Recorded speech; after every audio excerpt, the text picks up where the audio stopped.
You're listening to the Apple Insider Podcast. Welcome to the Apple Insider Podcast, where we talk all things Apple, Macintosh, iPhone, iPad, and more. This is the Apple Insider Podcast. I'm your host, Victor Marks. Joining me is our editor-in-chief, Neil Hughes. Hey, Victor. How's it going? Great. You know, before we get started, I want to talk a little bit about advertisers. We don't often read long ad reads on this show. We love having good advertisers that support our show, but in order to doing that, we need your help.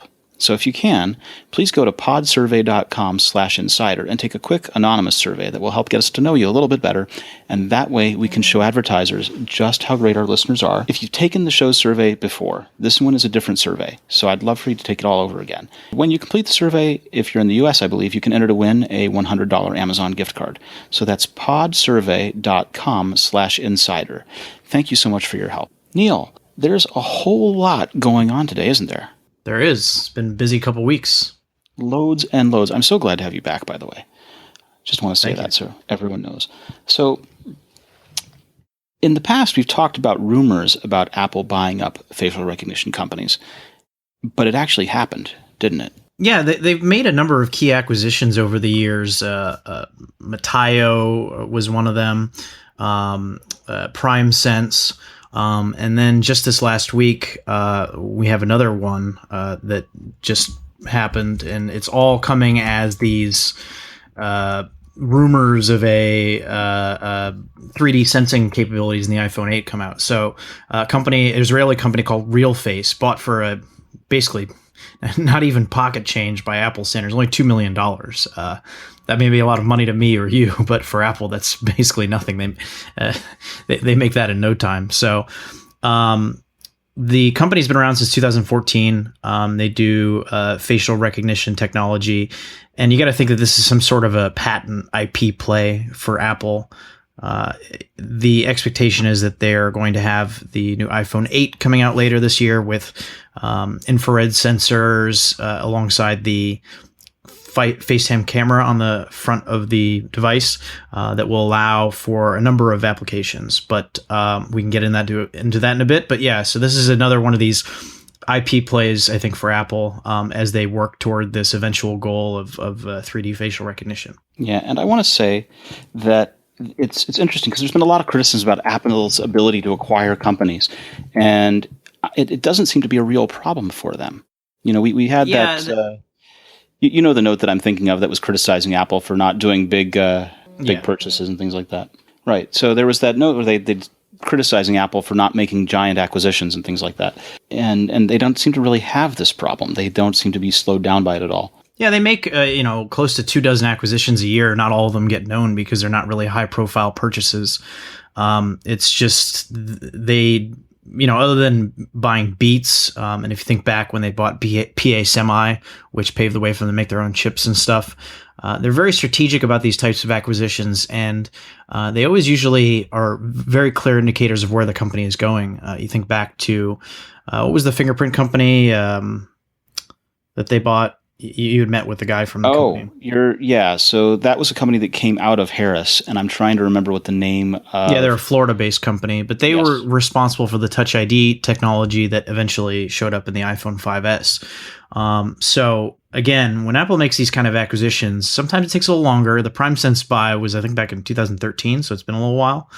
But again, it's kind of very clearly working toward this eventual goal that they have. And so all of that ties into everybody's favorite analyst, Ming-Chi Kuo, who came out with a note this week talking about the 3D facial recognition technology that's going to be in the FaceTime camera, supposedly on this year's high-end flagship iPhone 8.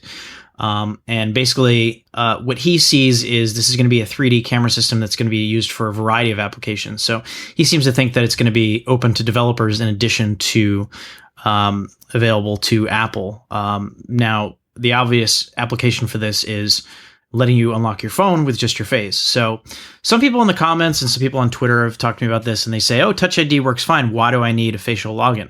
Well, have you ever had your Touch ID rejected because your fingers were sweaty or wet, or you're wearing gloves or something like that? That's an example of where perhaps a facial recognition in tandem with or in replace of Touch ID might work. So I could imagine this in a few ways. If you wanted a really secure, locked down phone, you could require both two-factor authentication biometric to log into your phone. It has to recognize both your face and your fingerprint. Or you could have it set up so that it was a fail-safe one or the other. It'll look for your face, it'll look for your fingerprint, and whichever one it gets first, it authorizes, authenticates, and logs you in. Basically, we don't know, but the beauty of it is that if you wanted to do just the face, you could totally remove the Touch ID. In theory, we don't know, but in theory, if that were preferable to somebody, then yeah. So the thing is, the technology behind Touch ID is probably going to go away with the iPhone 8 because they're going to have this edge-to-edge screen with like an area below the screen that isn't going to have a home button, but it's going to be like its own screen down there for system menus and stuff like that. The way that Touch ID currently works is it uses a capacitive ring it's a metal ring that surrounds the home button, and what it does is essentially sends a small electrical pulse over the surface of your fingertip, which allows the sensor in the home button to scan your fingerprint and authorize that it's you. That technology is not going to work on the next phone. So if Apple continues to have a fingerprint scanner, which I think is highly likely, it's going to have to use different technology. So there will be something, Apple will probably call it Touch ID, but it's not going to be the same technology as the current Touch ID. And that will probably be in tandem with some sort of 3D finger or face sensing technology. But Ming-Chi Kuo believes this will also be available to developers, so you could do things like, for example, scan your face and have it turn into an avatar in a game, or you think about the type of things that Snapchat's doing, where you have filters and it does these fun things with your face. Years and years ago, that the Levi's store in the mall, they had a body scanner, and you could scan your body, and it would go ahead and figure out what your measurements were for the proper pair of jeans. Right. And you'd scan yourself, and you'd say, yes, I want to place an order, and sometime later you'd have jeans that fit arrive. So you could totally do things like that with this. Yeah, and that's one of the things that Ming-Chi Kuo talks about in this note. He says that he thinks that in future iPhones beyond this year, the same advanced technology will come to the rear camera. But I guess Apple sees more applications for it in the short term with facial recognition. But theoretically, it could be used on the rear camera as well for things like you're talking about. So potentially a third-party developer could make an application where it could scan your body and then show how things might look on you, or even scan your home and allow you to put furniture, change your wallpaper. There are all kinds of really interesting applications for this that make a lot of sense. And we've talked about this over the years for Apple's VR and AR acquisitions, where we said they're not going to make a headset. And now you're starting to see where this is coming to fruition. AR, which is something that Tim Cook has said repeatedly that he's interested in, it is one of these types of things where it can be all kinds of applications. It doesn't need to be a headset. It could just be something that exists on your phone that you look at. It doesn't need to be 3D. It doesn't need to be all those things. Yeah. Now, when they talk about replacing the home button, Apple did file a patent, and we've seen this, the filing here, about acoustic imaging system architecture. And what they're doing is they're using the screen as a series of acoustic transducers laid across the display, and it generates acoustic waves that are used to sense the reflections back off of your biometric thumbprint. And when you disrupt those waves, it says, okay, and compares that to a database and says, okay, that's your thumb. It's a kind of cool technology, but that would enable that screen-to-screen kind of elimination of the Touch ID button. Yeah, it'll be interesting to see how Apple implements this technology, and more so because Touch ID is so, I think, well-received and reliable. It will be interesting to see if what they replace it with is better. If it's comparable, it may be potentially worse. Because we all know what the limitations of Touch ID are right now. If you're sweaty at the gym, don't try to unlock your phone because it's not going to work. You're going to have to enter your passcode, or if it's raining out or whatever. I think everybody's pretty familiar with those limitations right now. So as they switch to new technology, there are going to be obviously changes that come with that. So I'm curious to see how whatever method they do implement, because I just don't see them getting rid of the fingerprint sensor. I think it's too logical and it's too ingrained at this point. It's kind of like the home button. They can't necessarily, quote unquote, get rid of the home button. They can just kind of evolve it and turn it into something different. And so the expectation is it'll be more of a virtual home button going forward. And so I think that along those same lines, the fingerprint sensing is going to change, but I don't see it going anywhere. Well, the utility of fingerprint sensing doesn't change, but they could certainly drop the button and say that they're making sweeping changes. Yeah. Right. Just because they've done it for this many years doesn't mean they're married to it. Although it's a good interface, has been a good interface so far. They're not. They've been evolutionary so far. They can be revolutionary and take something away in a big change. Yeah, and I think that it's gonna be, there won't be a physical home button, but it's still gonna be some form of a home button. This idea of, think about it right now with the iPhone 7. The home button doesn't click. It's already virtual. It's halfway virtual. There's a physical thing there, but it doesn't move. It just feels like it clicks. Apple has a ton of data centers around. They've got one in Maiden, North Carolina. They've got one in Reno, Nevada. And they just filed a permit to expand the one in Nevada. What's interesting about this permit? Did you see the article we wrote about this? No, in fact, you wrote it. So of course you did. Yeah. Look at that. We had this article first this week. And basically, this is a $51 million expansion of the Reno iCloud data center that Apple has. It is something that was submitted to the local government. It was a permit that was submitted and then subsequently pulled, but they said they were going to resubmit it. It's called Project Isabel, and they're looking for a pretty big expansion of the facility out there in Reno. So Apple, as of a couple of years ago, had 412,000 square feet. They've since expanded that. Now they're looking to expand it even further, another 375,000 square feet of office space out there. So as Apple's services business continues to grow, especially with comments made recently during their quarterly earnings calls and such, saying that Apple plans to double the size of or quadruple, I believe, the size of its services business in the coming years, I think that this is going to play a really important role because Apple's services are all cloud-based and server-based things that they provide over the internet. So this is going to be an important part of Apple's business in the next few years. It's interesting to me that they pulled it and that they're going to resubmit it. But they've got a number of buildings out there. And one of the interesting things about their data centers is that they always use a lot of the land to put up solar farms.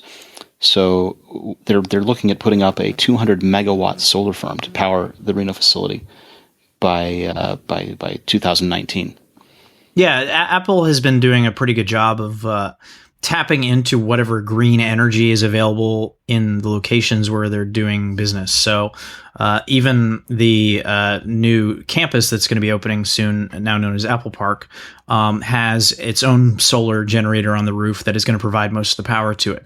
There are other areas where, water power, wind power, Apple has kind of tapped into whatever natural resources are available in the area as a green and environmentally friendly way of doing business.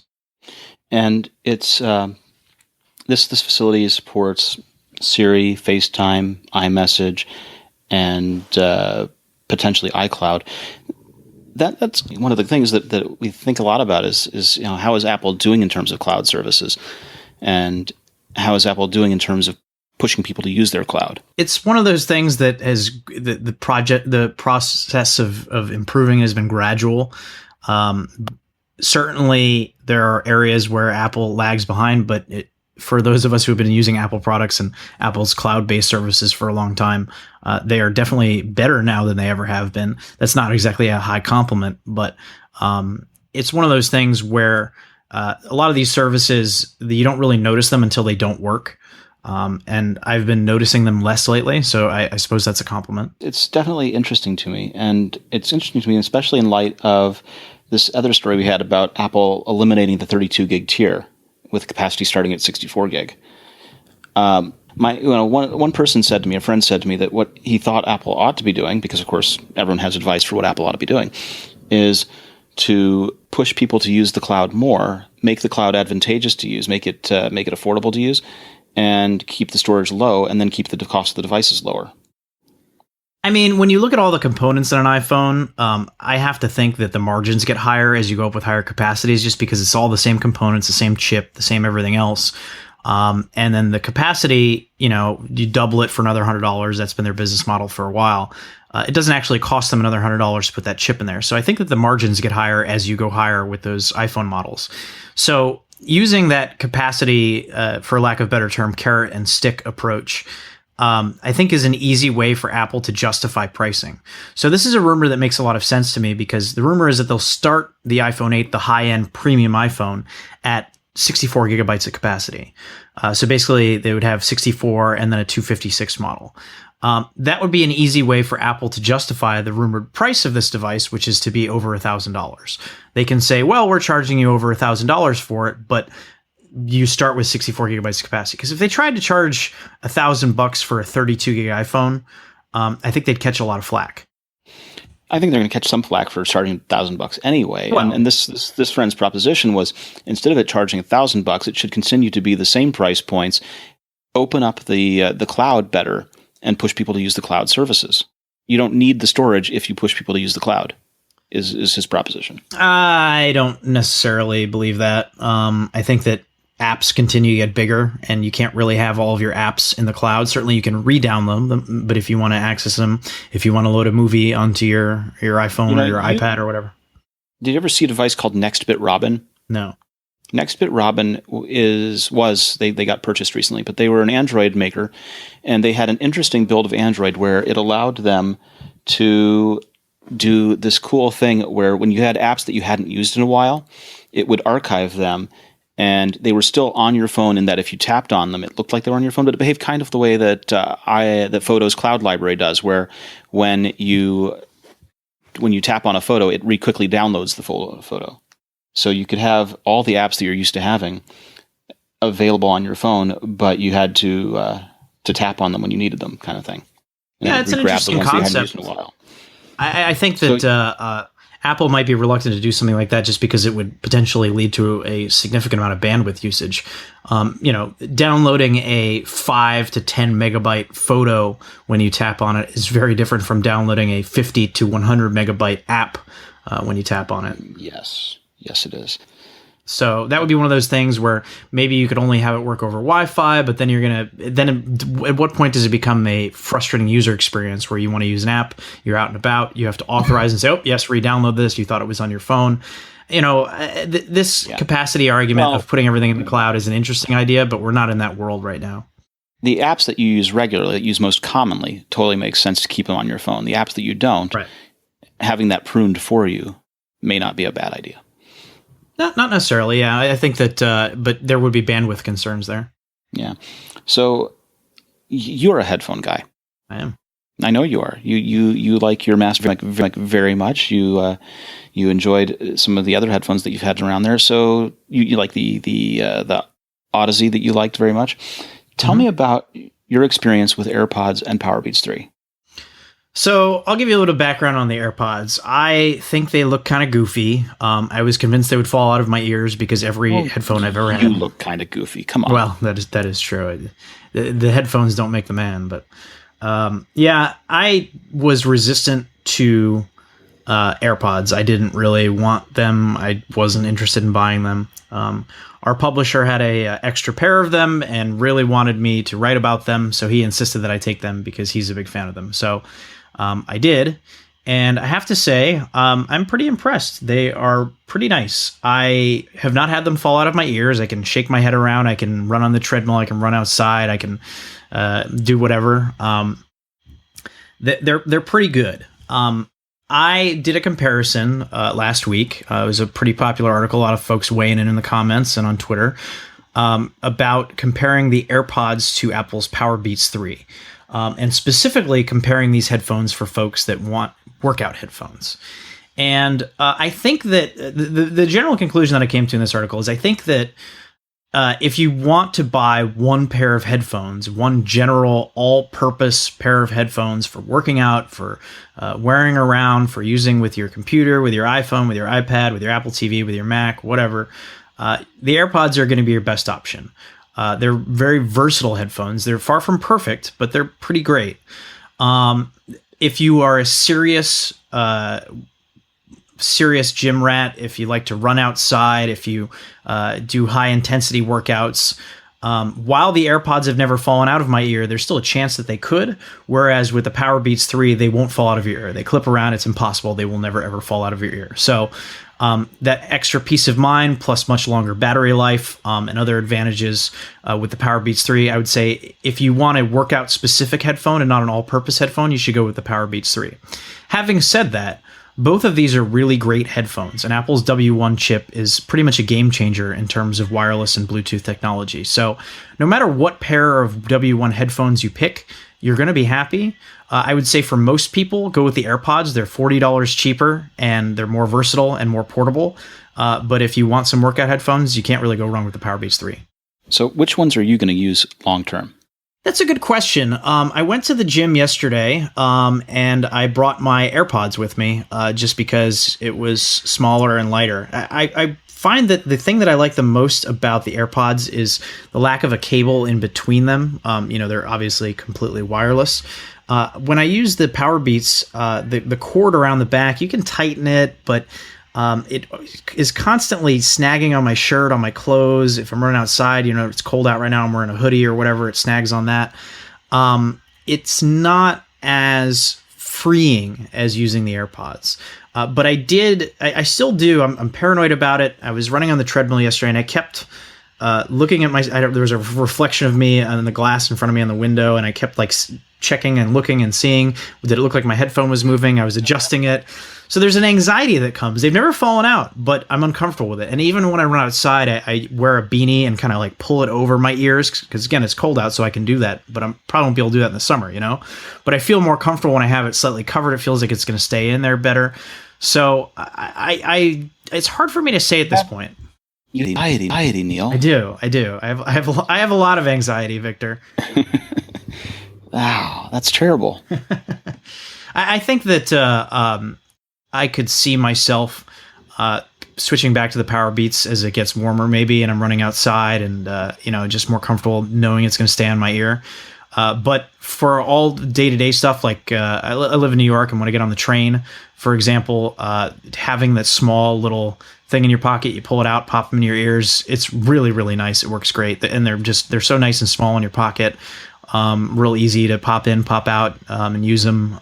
They're great all-purpose headphones. Do you find that you use Siri more when you have them? No, I don't use it at all. Okay. I use Siri for basically... Oh, and now it's listening to me. Hi. I use it for two things. I use it to control HomeKit devices, and I use it to create reminders. Other than that, I don't really use it. I guess I would have to say that my experiences are pretty similar, although I know people that use it entirely for dictation, that whenever they're doing texts or anything like emails, they either use the dictation keyboard or they're doing Siri. I'm always in front of a computer usually anyhow, so it's just easier for me to type because Siri will get it right 85% of that time, and then that 15% is just really frustrating.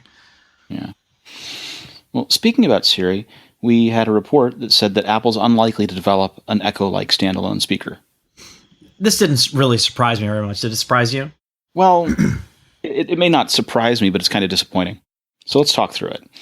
The report is coming from Time's Tim Bajaran, who says that Apple has no apparent interest in creating a device kind of like the Amazon Echo or Google Home speakers.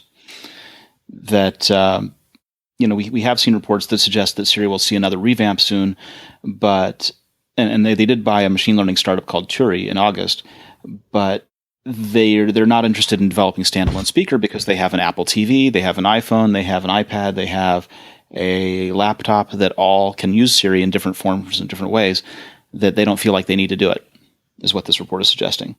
Yeah, I mean, I agree with that for the most part. I think the biggest flaw right now is that Siri on different platforms is only capable of certain things, and it really needs to be, if it's going to truly be omnipresent, it needs to be more functional. So a great example of that is we got Siri on the Mac last year. Great. It even has a dedicated Siri button if you get the new MacBook Pro with Touch Bar. Okay, cool. Can't control HomeKit devices.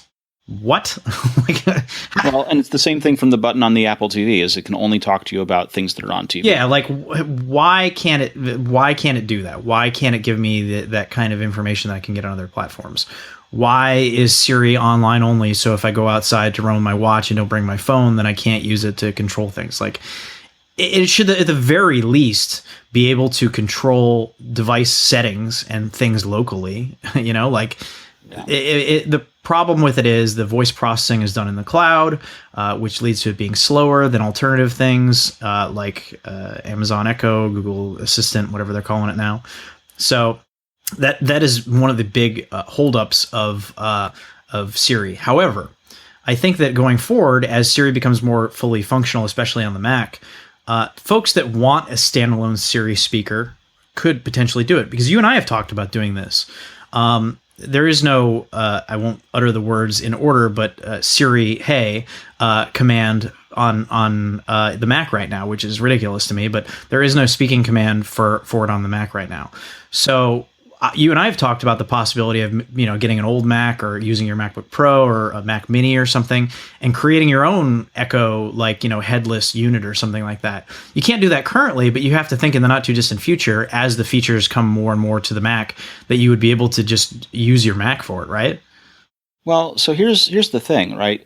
Is that Amazon is licensing out to third parties the ability to make that standalone speaker.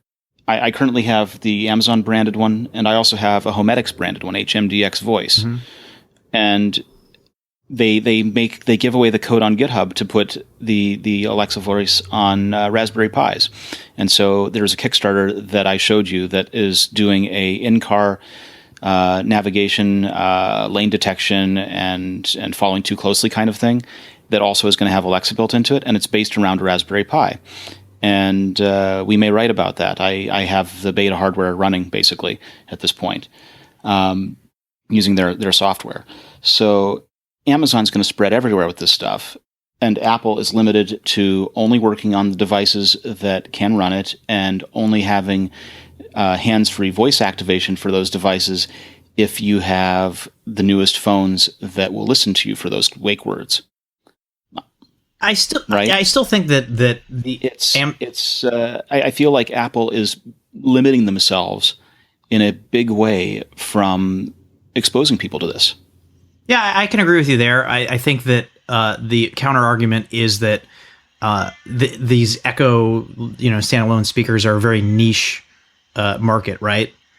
Well, I can tell you that I think you're wrong, and I'll tell you why. They've sold a huge number of these things, and I'll tell you how many as I'm looking for my numbers here because I got it. So 82% of Amazon customers have one of these things. So far, they've sold about 8.5 million of these things. So they're out there.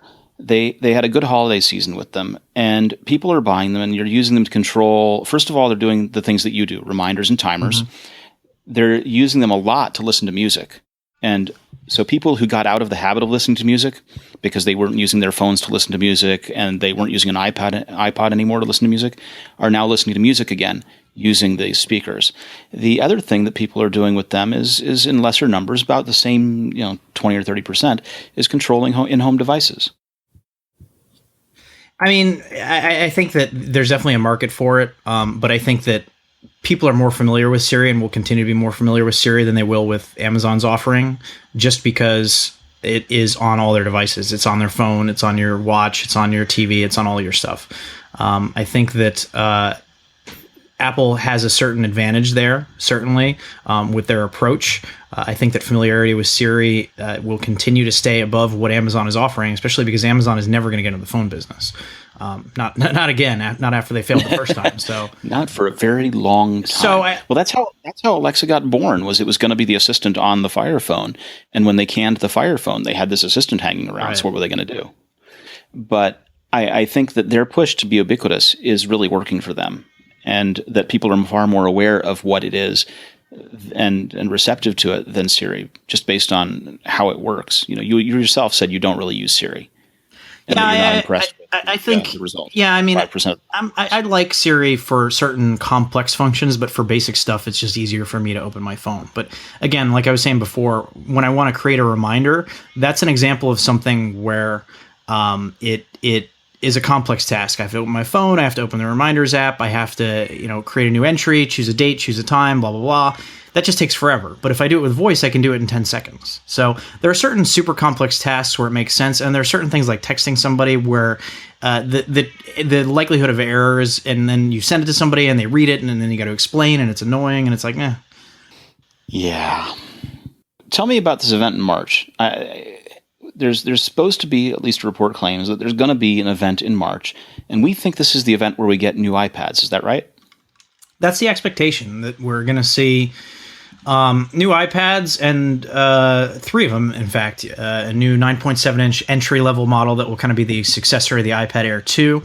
A new 12.9-inch model Pro, the jumbo-sized tablet. And then an entirely new size of 10.5 inches, which will be the smaller Pro, slightly larger than the old model. It'll essentially be 2 iPad mini screens stacked side by side. And the reason for that is because the iPad mini actually has a higher pixel density than the current 9.7-inch iPad Pro. So this will give Apple the ability to have a slightly higher quality screen than they currently offer. There'll be a baby, the good one, and the big one. Yes. Now, where that leaves the iPad mini remains to be seen. There have been a few rumors of an iPad mini Pro, but I just don't buy it. It seems almost like, from what we're seeing from the supply chain and from reputable sources, that the iPad mini won't be updated in March and may actually be dead. Okay. And is there also a report about a colored phone? Can we get a new color? Yeah, so one of the more surprising things that's being rumored now is that Apple might try to boost mid-cycle sales of the iPhone 7 by offering a new product red version of it, which would be the first time Apple has done that with flagship iPhone. So you might see iPhone 7 and 7 Plus with a new red shade. And then the other one, exciting for me, although I think a year too late, I don't know that I would buy it at this point. But as everybody knows, I'm a big proponent of the iPhone SE.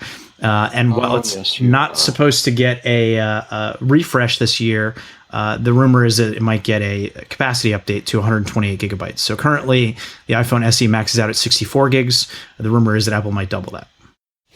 In which case, you need to take yours to China and get a 256 put in. Yeah, I know. I still have the 64 gig. I finally, as of last week, had to cave in and enable iCloud photo library backup without storing the photos on the phone. I was insistent in going through, and I deleted all the videos from my phone and backed them up to Dropbox, and did all this stuff to clear up space, deleted a bunch of apps, whatever. But finally, I could not free up any more space, and I kept bumping up against that wall. So I enabled it, and it freed up like 12 gigs of space on my phone, and now I'm good. Yeah. Do we think that this event could be held in the new Apple Spaceship campus? It's a possibility. It would have to not be a March event, though, probably more likely April, but that is entirely possible. People are saying a March event, but these dates can always change. Right. No one's received an invitation yet, for example. Right. But it would be kind of cool if they held that in the Steve Jobs Theater in the Apple Park. That would be very cool. Absolutely, yeah. They announced this week the official name of Campus 2 is Apple Park, the quote-unquote spaceship campus that Steve Jobs himself unveiled back in 2011, just a few months before he passed away. And in honor of him, the 1,000-seat theater that they're going to have there, where presumably new products will be unveiled in the coming years, perhaps even the new lineup of iPads in a couple months, or more likely the iPhone 8 and accompanying phones this fall, will be christened the Steve Jobs Theater in honor of the late, great co-founder of the company. It's a 1,000-seat auditorium situated on top a hill overlooking meadows and the main building. Mm-hmm. In honor of him. Looks pretty cool. I still think they misnamed the building. What do you think they should have named it? The Orchard. Ah. Well, first of all, historically, it was an orchard, right? Sure. And that was part of Steve's pitch to the Cupertino City Council, was that this was an orchard, and that when he was growing up as a kid, and then it got plowed and built up over, and then buildings all over the place, and that they were going to restore it. Well, it should have been the orchard, and they would have been technically the Apple Orchard. It would have been fantastic. How they missed that. Too bad. Darn it. So, one of the things that I'm a big fan of, and everyone knows I'm a big fan of, is Apple CarPlay. And I know that people think CarPlay is kind of boring, that CarPlay isn't in enough cars or things like that, but CarPlay is such a convenient thing to have in the car while driving. It works great for navigation. It works great for having the messages and notifications that come with the phone, and it's great for managing music. It's really the best way of handling an interface in the car, especially since car manufacturers have, as they always have, screwed it up really badly. What's the news this time is that we have the second coming of wireless CarPlay. So wireless CarPlay debuted in a beta version of iOS 8 in 2015. And then this year in January, when I was at CES, we saw the wireless Alpine ILX 107 receiver that has it. And now BMW, it looks like, via Harman, is incorporating this into the BMW 5 Series sedans. So this is the first example of wireless CarPlay in a new car.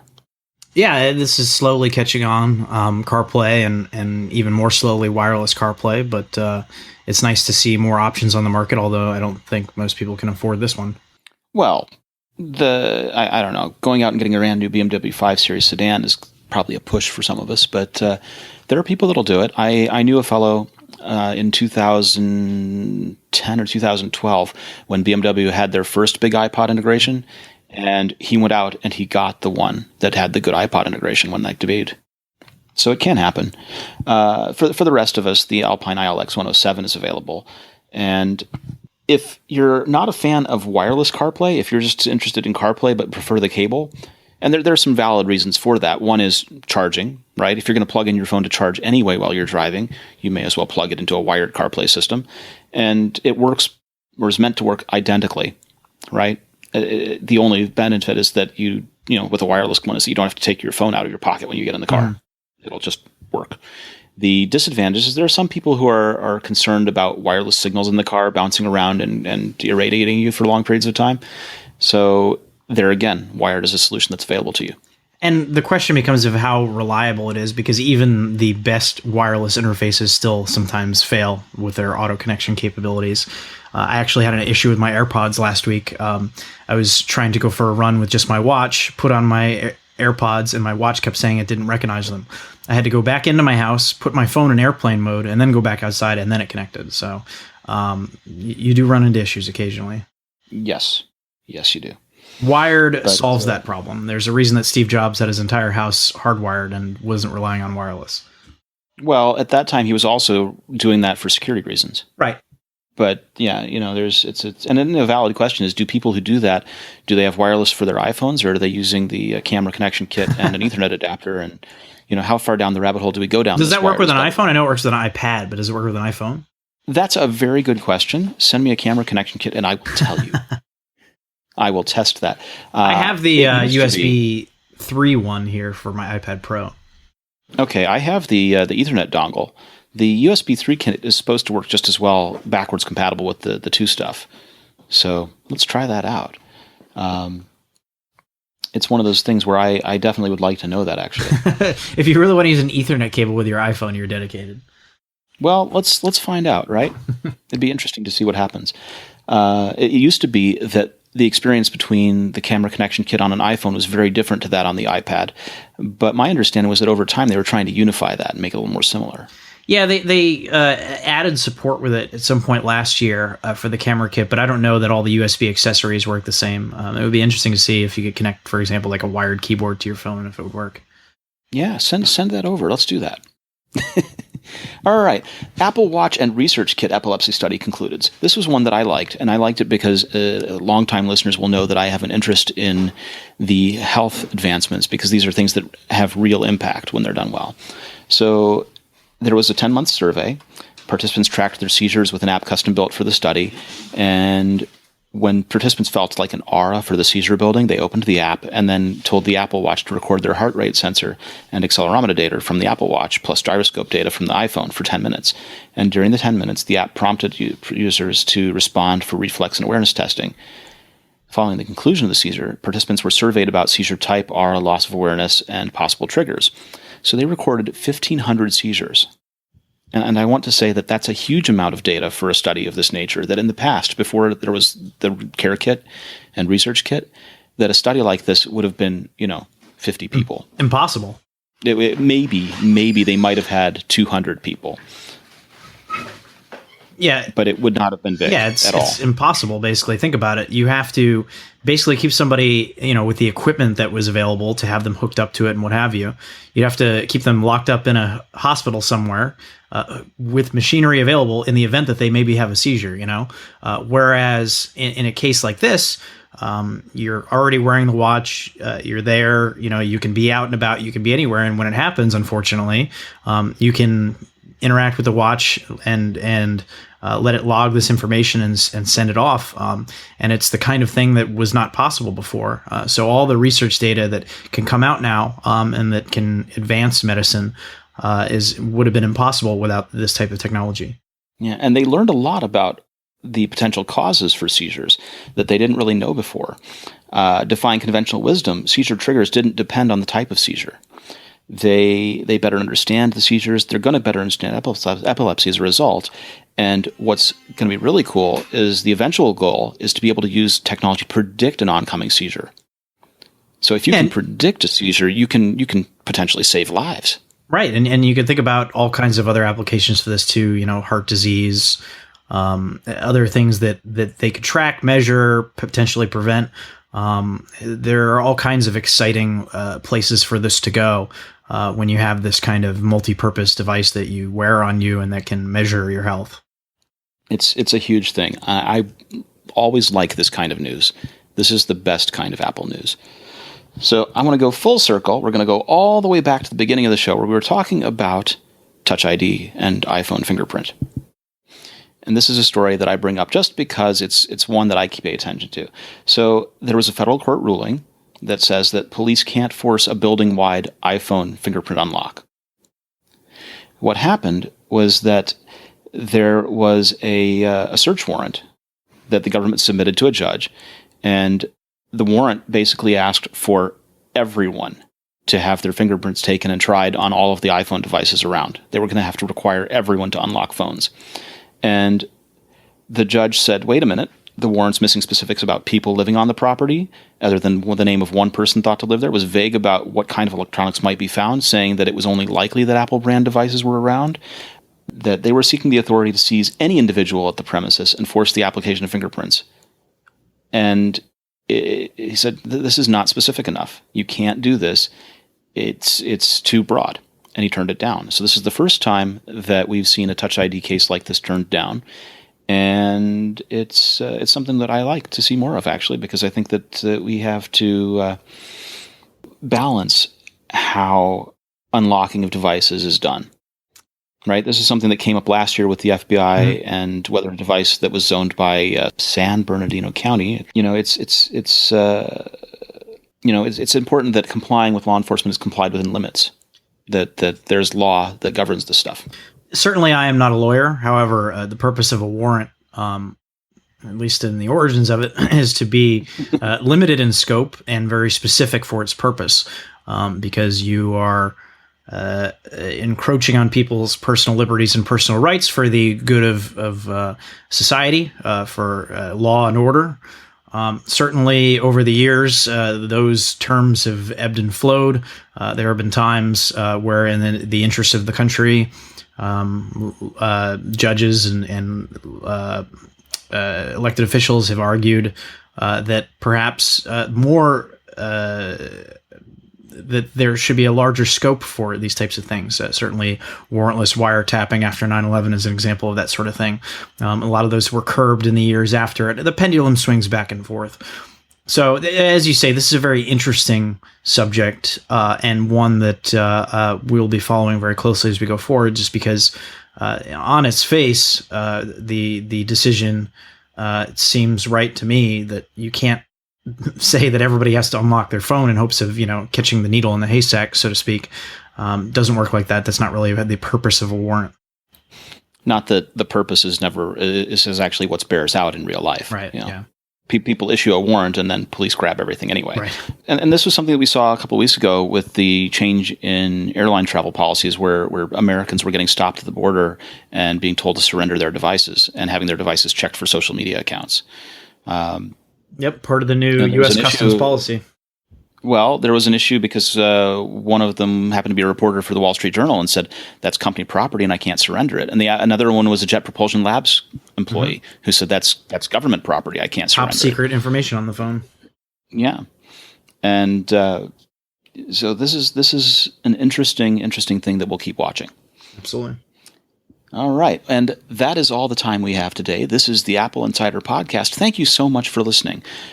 Neil, where can people find you on the internet? You can find me on Apple Insider, where I'm writing every day, and you can find me on Twitter, and my handle is @thisisneil, Neil. I'm at vmarks. I write for Apple Insider. I'm around if you want to find me. And I want to thank you, readers, for sending in your emails. And I want to thank people for leaving reviews on iTunes. We do appreciate it, especially the kind ones. Thank you. And we'll be back next week with more.